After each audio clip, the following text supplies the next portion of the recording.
Hello বন্ধুরা, নমস্কার। বিনা blog চ্যানেলে সবাইকে স্বাগত জানিয়ে শুভ দীপাবলির শুভেচ্ছা জানিয়ে একটা রেসিপি তোমাদের সাথে শেয়ার করলাম। অনেক দিন ভিডিও দিতে পারিনি, এর জন্য খুব সরি তোমাদের কাছে। দেখো বন্ধুরা, আমি আজকে একটা হালকা পাতলা মাছের ঝোল বানিয়ে দেখাচ্ছি তোমাদেরকে। তোমরা এই শীতের দিনে এই ওলকপি ফুলকপি দিয়ে বড়ি দিয়ে মাছের ঝোল হালকা পাতলা করে বানিয়ে খাও, খুব ভালো লাগবে। একটা রেসিপি, খুব একটা ভালো রেসিপি। দেখো বন্ধুরা,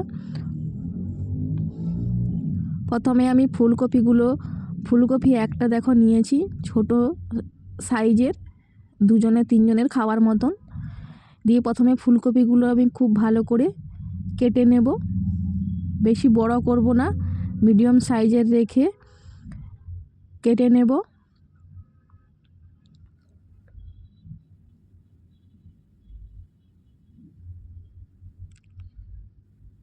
ফুলকপিটা কাটা হয়ে গেলে এরপরে একটা আলু দু চারটার মতন আলু দেব। আর একটা ওলকপির হাফ কেটে দিয়ে দিয়েছি।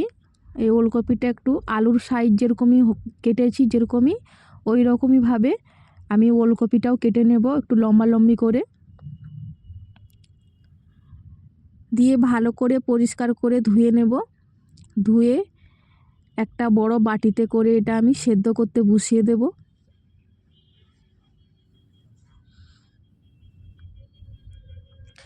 ওইদিকে সেদ্ধ করতে বসিয়ে দিয়ে আমি মাছগুলো ভালো করে ভেজে নিয়েছি। মাছগুলো আমি ভাজতে দিয়ে দিয়েছি। আর দেখো, একটা জাম বাটিতে করে সেদ্ধ করিয়ে দিয়েছি, আর সেদ্ধ হয়ে গেছে। ওইদিকে আমি ওটা ঢেলে নেব। একদম ভালো করে আমি একদম পুরোপুরি সেদ্ধ না করে মিডিয়ামে সিদ্ধ করে রেখে দেবে, কারণ ঝোলের সাথে আরও সেদ্ধ হবে।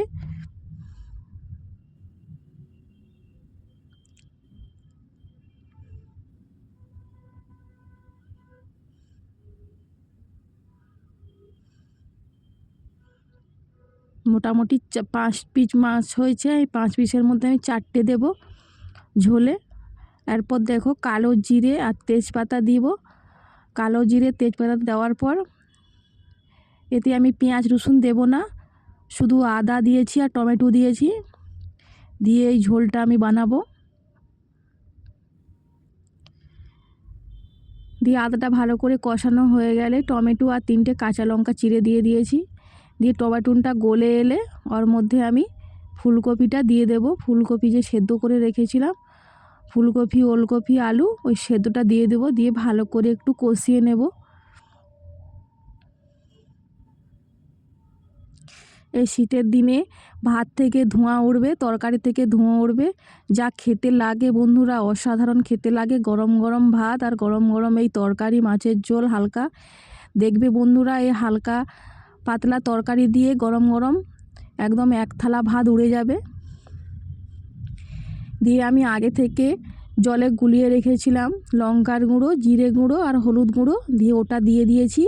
ওটা দেওয়ার পর ভালো করে কষিয়ে পরিমাণ মতন জল দিয়ে দেব। জলটা মোটামুটি ফুটে এলে, হাফ ফুটে এলে দেখবে আলুটা সেদ্ধ হয়ে গেছে কিনা, ওলকপি সেদ্ধ হয়ে গেছে কিনা। তারপরে আমি মাছ দিয়ে দেব। মাছটা দেওয়ার পরে আমি আগে থেকে বড়ি ভেজে রেখে দিয়েছিলাম, সেই বড়িটা দিয়ে দিয়েছি 5-6 পিসের মতন। দিয়ে ভালো করে ফুটিয়ে এলে উপর থেকে গরম মশলা একটু ছড়িয়ে দেব। দিয়ে মোটামুটি নামিয়ে দেব।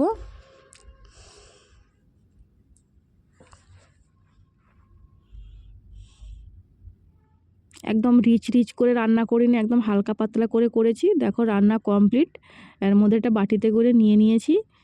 তোমাদের যদি রেসিপিটা ভালো লাগে অবশ্যই লাইক কমেন্ট শেয়ার করবে, আর চ্যানেলটা সাবস্ক্রাইব করে দেবে, যাতে নতুন নতুন রেসিপি আমি তোমাদের সাথে শেয়ার করতে পারি।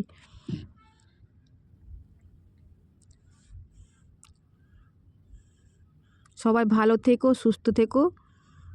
দেখা হবে পরের রেসিপিতে। নমস্কার।